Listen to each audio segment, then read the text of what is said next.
Both Git Merge and Git Rebase are used in Git to integrate changes from one branch into another, but they do so in different ways.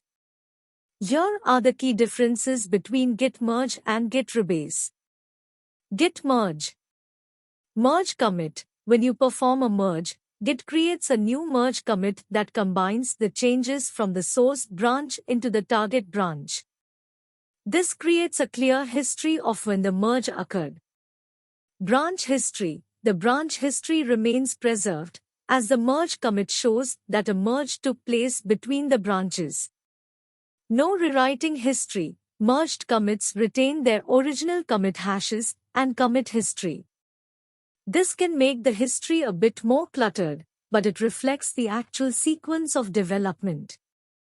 Parallel development. Merging is suitable for scenarios where parallel development is important and the history does not need to be linear.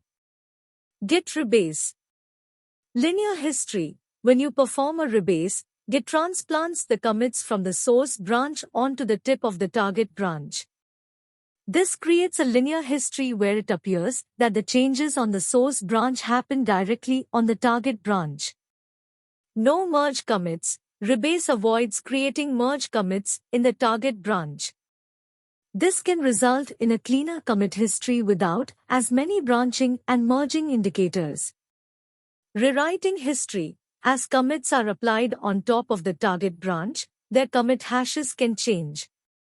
This means you're effectively rewriting history, which can be problematic if the changes have already been shared with others.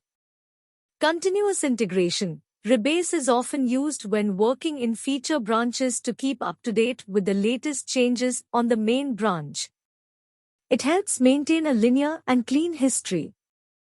Interactive rebase. Git Rebase allows you to interactively edit, reorder, squash, or even drop commits during the rebase process, providing greater control over the commit history.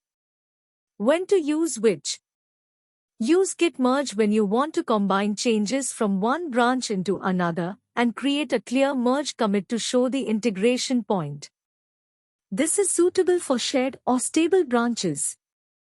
Use Git Rebase when you want to maintain a linear commit history by integrating changes from one branch onto another without creating merge commits. This is useful for feature branches that are still in development. If you're working on a feature branch and want to integrate changes from the main branch before merging, you can use Git Rebase to keep your branch up to date and maintain a clean history. It's important to consider the collaboration workflow, the visibility of your commit history, and the potential impact on shared branches and other collaborators when deciding whether to use Git Merge or Git Rebase.